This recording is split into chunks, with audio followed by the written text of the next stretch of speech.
Aku terlahir kembali sebagai kerangka level rendah di dalam game. Sebagai prajurit kerangka umpan yang dipanggil sesuka hati oleh pemain loli. Tapi aku punya sistem evolusi tak terbatas. Selama aku terus membunuh, aku bisa berevolusi menjadi berbagai bentuk. Gadis loli yang memanggilku, memandangku dengan cemas. Kalau kau tidak bergerak, kita berdua akan tamat. Mendengar itu, kepalaku pusing. Apakah ini dunia setelah kematian? Sampai seekor serigala zombie elit menerjang dari belakangku. Aku baru mengerti. Ini bukanlah dunia setelah kematian, melainkan dunia game yang kumainkan semasa hidup. Melihat ini, Zhang Mengmeng langsung panik, dan mendesakku untuk segera menghentikannya. Tapi aku tidak tahu siapa wanita ini. Berani-beraninya menyuruhku. Detik berikutnya, serigala zombie itu menerjang. Dan bagiku yang berpengalaman dalam game ini, aku sudah hafal kelemahannya. Tapi detik berikutnya, lenganku hancur berkeping-keping. Melihat pecahan tulang yang berserakan, aku akhirnya mengerti. Ternyata aku adalah pemain legendaris di dunia game ini. Karena kecelakaan mobil, aku terpaksa menjadi joki game. Akhirnya, aku mati karena terlalu banyak bekerja di klub yang tidak bertanggung jawab. Setelah bangun, aku menyadari, aku terlahir kembali sebagai kerangka terlemah. Dipanggil oleh seorang penyihir mayat pemula. Cakar serigala zombie menginjakku, didorong oleh rasa tidak terima dan keinginan untuk bertahan hidup. Aku membangkitkan sistem evolusi tak terbatas. Senjata Zhang Mengmeng juga ikut meningkat. Tatapanku langsung menajam. Ku rebut pedang panjang di tanah. Dalam sekejap, kepala serigala zombie itu terpenggal. Kali ini aku akhirnya selamat. Sepertinya tubuh kerangka ini tidak seburuk yang kukira. Zhang Mengmeng menatapku dengan terkejut. Tak disangka prajurit yang dipanggilnya begitu kuat, mampu membunuh serigala zombie di atas levelnya. Apakah dia makhluk panggilan yang bermutasi? Jika benar begitu, keberuntunganku sangat besar. Peluang mendapatkan makhluk panggilan bermutasi hanya 1/1 miliar. Dia dengan gembira mengambil perlengkapan dan material yang berjatuhan. Selanjutnya, aku bertarung selama 2,5 menit. Aku sudah sepenuhnya beradaptasi dengan tubuh ini. Serigala zombie seperti sayuran bagiku. Tapi yang mengejutkanku adalah sistem ini. Sepertinya selama aku terus membunuh monster dan pemain, aku bisa berevolusi dan naik level. Saat aku memikirkan apa yang bisa dievolusikan dari level terendah, tubuhku berevolusi menjadi pendekar kerangka tingkat 2. Tidak hanya semua atribut meningkat 80%, aku juga mendapatkan senjata eksklusif, pedang baja tulang. Aku mencoba mengayunkan senjata itu. Panjang dan efeknya terasa cukup bagus. 00, belum aktif.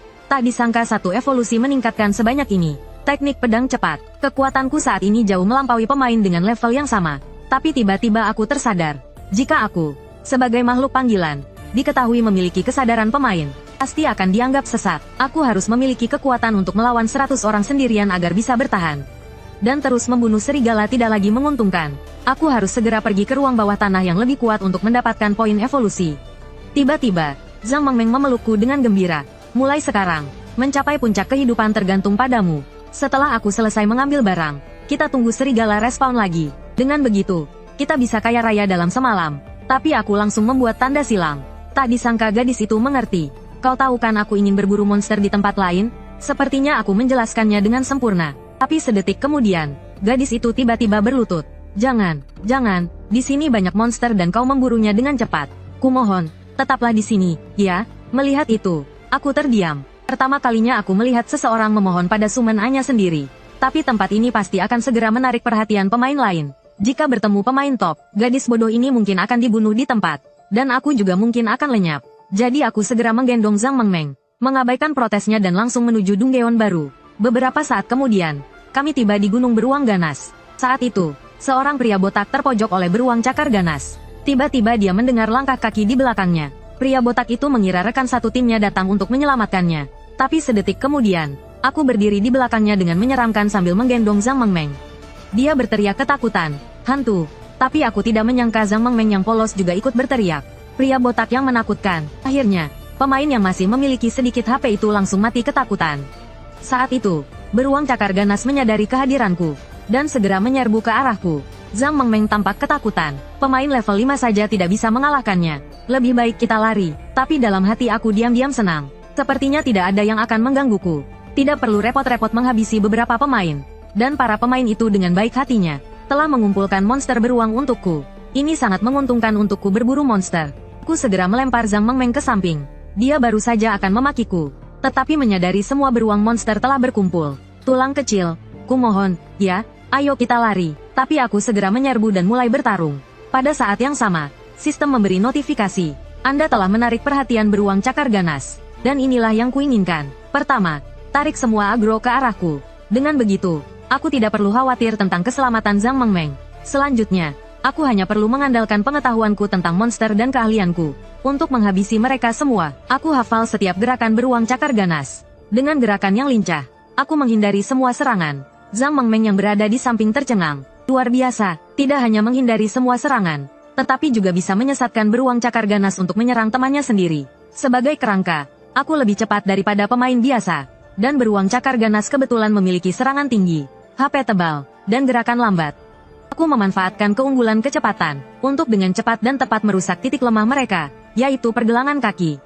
Tidak lama kemudian, semua sendi beruang monster rusak dan mereka terjatuh. Selanjutnya, aku hanya perlu menyerang titik vital, untuk memicu damage kritikal ganda dan langsung membunuh mereka. Tapi beruang cakar ganas dijuluki pembunuh pemula, tentu saja tidak semudah itu. Karena setelah anggota tubuh mereka rusak, ada kemungkinan mereka menggunakan skill khusus. Getaran dan arus listrik yang kuat akan langsung melumpuhkan pemain. Aku segera menggunakan bling dan melindungi Zhang Mengmeng di belakangku.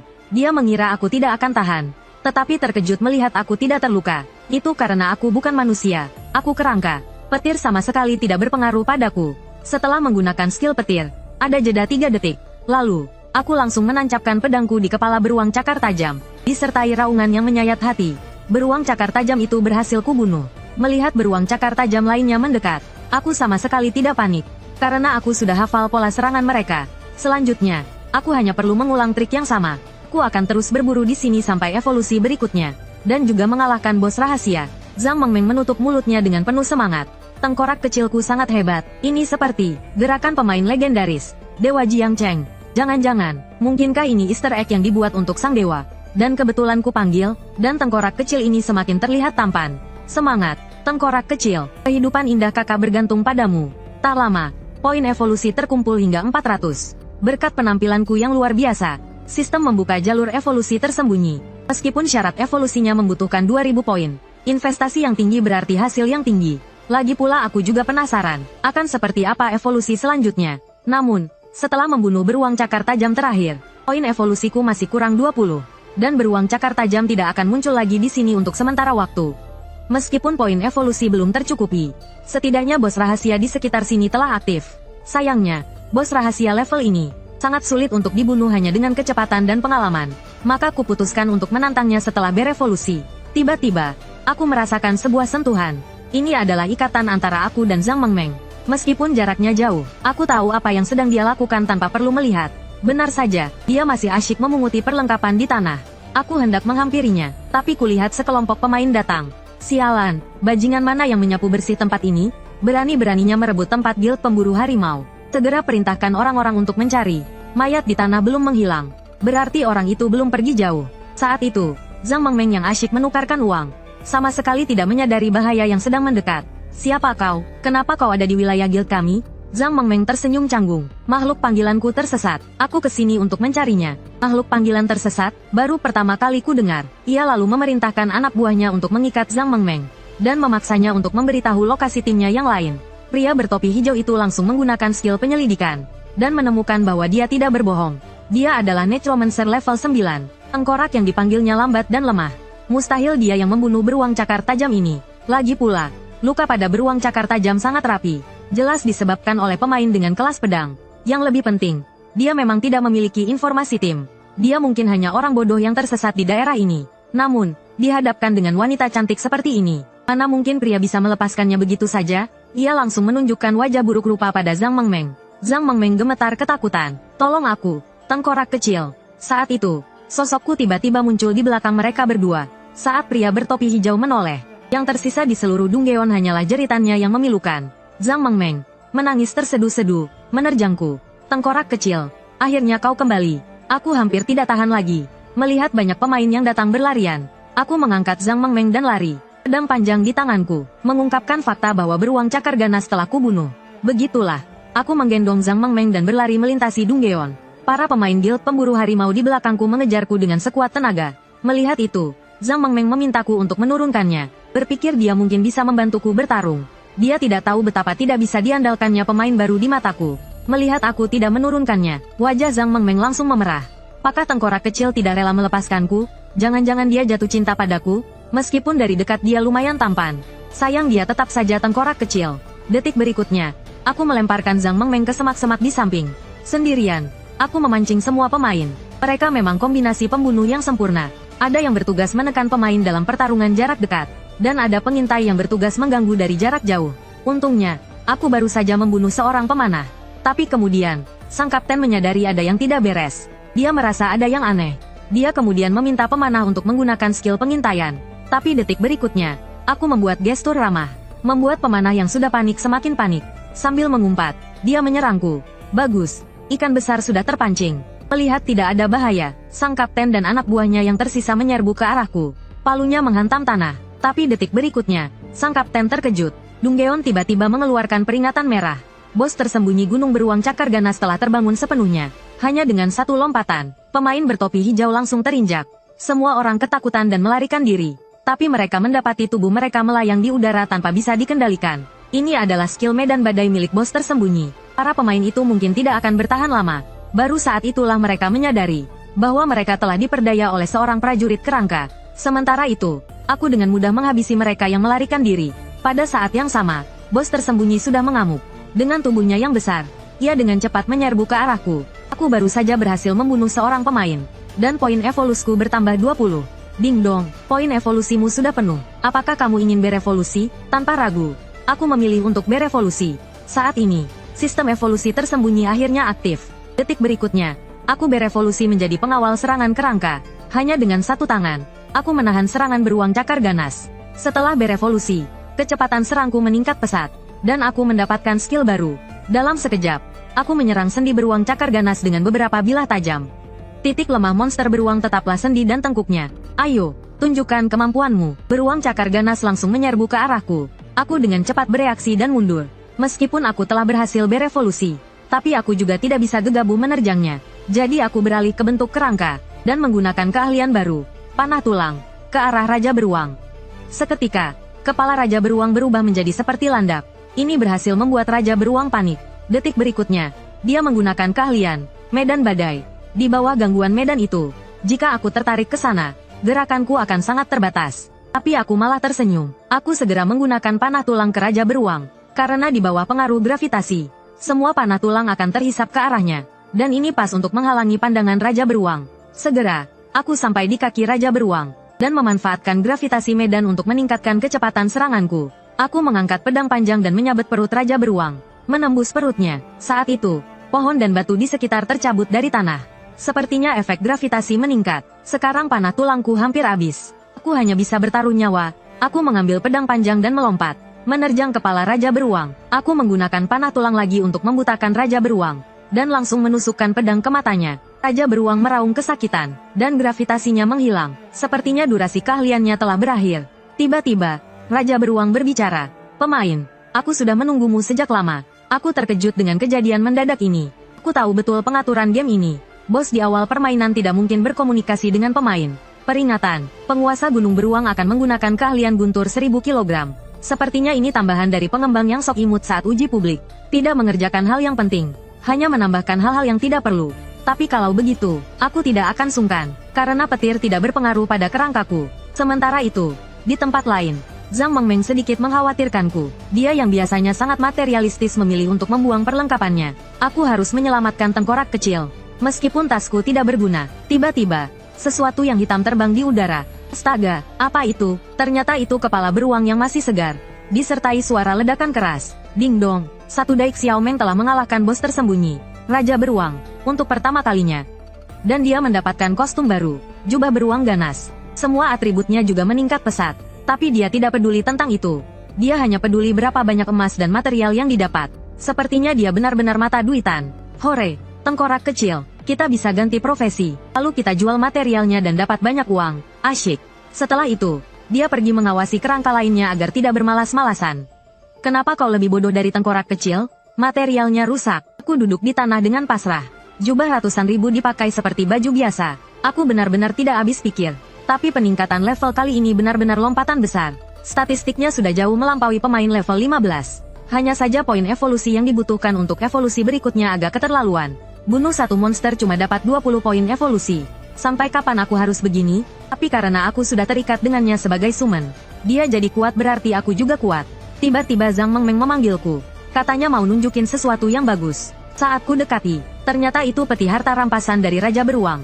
Aku hampir lupa, skill petir menyambar langka untuk semua kelas. Zhang Mengmeng sepertinya tahu aku menginginkannya. Tulang kecil, kamu pasti menginginkan buku skill ini, kan?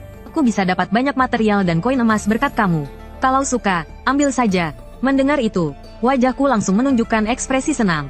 Anak yang baik, anak yang baik. Ternyata gadis ini tidak sematre yang kukira. Setelah kamu mempelajarinya, kecepatan kita memburu monster akan lebih cepat. Maka mimpiku untuk jadi kaya raya tidak akan lama lagi. Hehehe, aku tarik kembali kata-kataku tadi. Lebih baik aku coba skill ini dulu. Aku langsung menggenggam pedang panjang dan mengumpulkan energi, lalu melepaskannya. Kekuatan petir yang dahsyat langsung tercurah keluar. Jangkauan skill ini sangat luas. Sayangnya, daya serangnya terlalu lemah. Tapi tiba-tiba aku ingat, poin evolusi juga bisa memperkuat skill. Tanpa ragu aku menggunakan semua poin evolusi untuk meningkatkan skill. Detik berikutnya, petir di pedang panjang langsung berubah drastis. Aurku juga berubah. Lalu aku menggunakan skill petir menyambar lagi. Pohon-pohon di depanku langsung lenyap. Meningkatkan skill ternyata pilihan yang tepat. Zhang Mengmeng lalu memanggil 2 prajurit kerangka untuk mengumpulkan perlengkapan di tanah. Sementara dia sibuk mengisi ulang mana, bersiap untuk bos Dunggeon berikutnya. Tapi tiba-tiba Zhang Mengmeng melihat, sepertinya ada mayat pemain di depan. Melihat mayat itu, aku merasa tidak enak. Jangan-jangan mereka terbunuh oleh skill petir menyambarku. Ngapain mereka sembunyi di semak-semak? Tapi sepertinya mereka dari guild pemburu harimau. Mengenakan baju zirah berat dengan resistansi fisik penuh. Sepertinya mereka mengincarku. Kedepannya aku harus lebih banyak mengumpulkan informasi. Tiba-tiba Zhang Mengmeng bilang masih ada satu yang hidup. Saat Ksatria Merah ingin memberitahu yang lain, lengannya langsung kutancapkan ke tanah dengan pedangku. Beruntung sekali, melihat perlengkapannya. Sepertinya aku dapat ikan besar. Tapi untuk berjaga-jaga, aku langsung merampas semua perlengkapannya. Lalu mengikatnya. Tapi detik berikutnya, Zhang Mengmeng terkejut. Tak disangka di balik helm merah itu, ternyata ada loli berkaus kaki hitam yang sangat cantik. Tapi apa kita perlu melakukan ini? Oh, ternyata dia satu komplotan dengan 3 orang tadi. Aku mengerti, jadi begini caranya agar dia tidak bisa lockout paksa. Apa orang ini punya kepribadian ganda? Dia bicara dengan sumennya sendiri. Sial, aku lebih baik mati daripada disiksa orang seperti ini. Zhang Mengmeng lalu memutuskan untuk mencoba berkomunikasi. Maaf, tadi kami salah serang.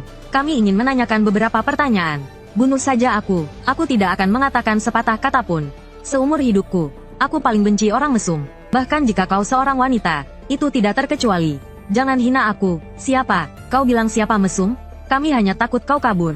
Mendengar itu, aku menepuk bahu Zhang Mengmeng. Sepertinya cara halus tidak berhasil. Kita harus pakai cara kasar. Tengkorak kecil. Apa kita benar-benar harus menggunakan rencana B? Pikirkan lagi. Akhirnya kita mulai. Ya, ayo. Aku tidak mau disiksa oleh wanita gila dengan kepribadian ganda.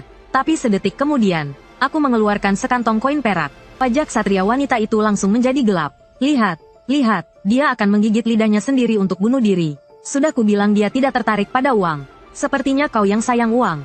Tapi sedetik kemudian, aku mendengar suara yang menggoda. Adik kecil, kau pandai menilai orang. Bukankah kau hanya ingin bertanya beberapa pertanyaan pada kakak? Tanyakan saja. Mendengar itu, aku tersenyum. Sepertinya, baik di dunia nyata maupun di dalam game, uang memang segalanya. Jika tidak berhasil, berarti uangnya belum cukup. Ternyata belum lama ini, ketiga orang itu berencana untuk menyergap aku dan Zhang Mengmeng. 2 ksatria bodoh itu tidak mengerti mengapa Bear Mountain diserang, tapi malah pergi ke daerah lembah untuk menyergap. Ksatria merah yang sedikit lebih pintar berkata, kalian tidak mengerti, kan? Bos tersembunyi tidak akan muncul kembali di tempat yang sama. Biasa saja, biasa saja. Tapi bos, ku dengar necromancer itu adalah orang mesum yang gila dan gendut. Seumur hidupku aku paling benci orang mesum. Tenang saja, kita juga sudah siap. Dengan pertahanan fisik yang maksimal, mana mungkin kita takut pada tengkorak kecil yang hanya bisa menyerang fisik? Bos memang jenius. Sekarang, kecuali dia curang, dia tidak akan bisa lolos. Hahaha, tapi sedetik kemudian, petir ungu menyetrum mereka hingga berteriak. Arus listrik yang kuat membuat mereka berteriak kegirangan. Dan setiap serangan adalah serangan kritis. Ini, bagi mereka yang hanya meningkatkan pertahanan fisik tanpa pertahanan sihir. Tidak diragukan lagi menambah masalah. Kemudian, 2 prajurit bodoh itu lebih dulu keluar dari permainan. Sehingga terjadilah adegan pembuka tadi. Dan pertanyaan yang aku ajukan membuat Ksatria Merah terkejut. Siapa sebenarnya yang mesum? Ini dia. Ksatria Merah itu menjadi tengkorak nomor 4 Zhang Mengmeng. Dan dengan rela hati, ia mengambilkan peralatan untuknya. Padahal sebelumnya, Ksatria Merah itu sangat jijik pada kami. Sampai ia melihatku membunuh berbagai bos yang kuat. Barulah ia mulai berkeringat dingin. Kontrol yang begitu presisi dan kekuatan yang tidak masuk akal. Seolah-olah sumen ini punya pikirannya sendiri. Koin perak, 50. Ternyata barusan, aku memberikan sekantong koin perak. Agar ksatria merah yang keras kepala itu membocorkan informasi guild. Sikapnya berubah 180 derajat. Tadinya kupikir dia hanya gadis kecil dengan kepribadian ganda. Tapi ternyata dia wanita kaya yang dermawan. Sekarang dia ingin dekat-dekat dengan wanita kaya ini. Tapi aku menghentikannya. Perlukah sewaspada itu? Senjataku kan ada padamu. Dan Zhang Mengmeng kali ini belajar dari pengalaman. Musuh yang awalnya menyerang kami, sekarang terlihat sangat kooperatif. Ini terlalu mencurigakan. Ksatria merah dengan pasrah mengatakan, aku dan saudara-saudaraku hanyalah pekerja rendahan. Perseteruanmu dengan guild tidak ada hubungannya denganku. Meskipun kami sedikit rugi, tapi kau memberi terlalu banyak. Dan jangan khawatir, aku sudah merahasiakan pertempuran tadi. Keberadaanmu pasti tidak akan terungkap. Lagi pula aku tidak mau melewatkan kesempatan mendekati wanita kaya. Kau juga tidak perlu khawatir tentang pengejaran sebelumnya. Pengejaran kami spontan. Pemain yang benar-benar menerima perintah. Saat ini masih di Gunung Beruang Ganas. Tapi meskipun mereka mengejar, mereka pasti tidak akan bisa mengalahkanmu. Lagi pula kau sangat kuat. Zhang Mengmeng merasa tersanjung. Tapi detik berikutnya, Ksatria Merah memperingatkannya untuk tidak terlalu senang. Ketahuilah, daerah lembah adalah titik pertahanan utama. Hampir semua tim di atas level 15 ada di sana. Dan baru-baru ini ku dengar ada masalah di Dunggeon inti lembah. Saat ini, Wakil Ketua, kekuatan tempur terkuat guild, sedang berjaga di area inti. Sekarang kau terlalu mudah dikenali. Echromancer level 10 yang berkeliaran sendirian. Benar-benar seperti sepotong daging berjalan. Saat ini Zhang Mengmeng kebingungan. Dan aku kira-kira mengerti situasi sebelumnya. Keanehan di area Dunggeon lembah. Kemungkinan besar disebabkan oleh quest yang diberikan oleh NPC di area tersebut. Karena mekanisme algoritma Dahuang terus berkembang seiring waktu. Sehingga questnya sangat acak. Tapi jika Hu Shou mengerahkan begitu banyak pemain untuk bantuan, maka questnya pasti tidak mudah. Lebih baik mencari tahu quest apa itu dulu sebelum membuat rencana. Lalu aku memutuskan untuk meminta Ksatria Merah menunjukkan jalan. Aku akan memakai perlengkapan rekan satu timnya. Namun, Ksatria Merah tidak setuju. Lagi pula dia hanya ingin mencari uang dan tidak ingin dikeluarkan dari guild. Mendengar itu, Zhang Mengmeng tergagap. Aku akan tambah 1 koin perak lagi. Kau bercanda, Nona. Tadi kau memberi 50 koin perak untuk informasi. Dan sekarang 1 koin perak untuk jadi pemandu. Gadis ini benar-benar pelit. Cepat atau lambat dia akan celaka karena uang. Lalu aku mengeluarkan 1 koin emas. Zhang Mengmeng langsung panik. Jangan, tengkorak kecil. Melihat itu, Ksatria Merah langsung setuju. Dan mengingatkan Zhang Mengmeng untuk tidak memanggil tengkorak lain di tengah jalan. Atau akan ketahuan. Berangkat. Setelah membentuk tim, material dan koin tembaga akan dibagi. Kita bagi 37. Zhang Mengmeng menggertakkan giginya kesal. Pedagang sialan. Lalu, Ksatria Merah mulai mengatur posisi. Aku akan maju duluan dengan perisai. Lalu kalian ikuti aku dari belakang. Mendengar itu, Zhang Mengmeng berkata dengan percaya diri. Serahkan saja pada kerangka kecilku. Segera, aku melepaskan guntur 1000. Seketika, monster kecil di depan langsung tumbang. Dan poin evolusku berhasil bertambah 220. Ksatria Merah tercengang. Jadi, keahlianmu bisa melawan monster kecil di sini? Bukankah tadi kau bilang aku tidak bisa memanggil kerangka lain? Kalau begitu, tugas mengambil barangnya ku serahkan padamu. Kerangka nomor 4-ku. Wajah Ksatria Merah langsung muram. Baiklah, aku tahan. Aku juga dapat bagian pengalaman dan uangnya. Jangan terlalu sombong, masih banyak monster elit di depan. Dan golem batu raksasa di sana. Kita harus bekerja sama untuk mengalahkannya. Namun, sedetik kemudian, Ksatria Merah tertampar. Karena golem batu raksasa hanya butuh 2,5 menit untuk dikalahkan. Jangan senang dulu, masih ada ular piton lembah di belakang. Namun, hasilnya tetap sama. Pergilah. Kerangka nomor 4. Giliranmu beraksi. Saat ini, Ksatria Merah merasa sangat malu. Dan itulah yang terjadi di awal tadi. Aku, Ksatria Merah, akan terus mengikutinya. Meskipun dia punya kepribadian ganda. Tiba-tiba, terdengar suara minta tolong. Terlihat seorang anak kecil dikejar oleh seorang pria dewasa. Dan dia adalah pemain dari Guild Pemburu Harimau.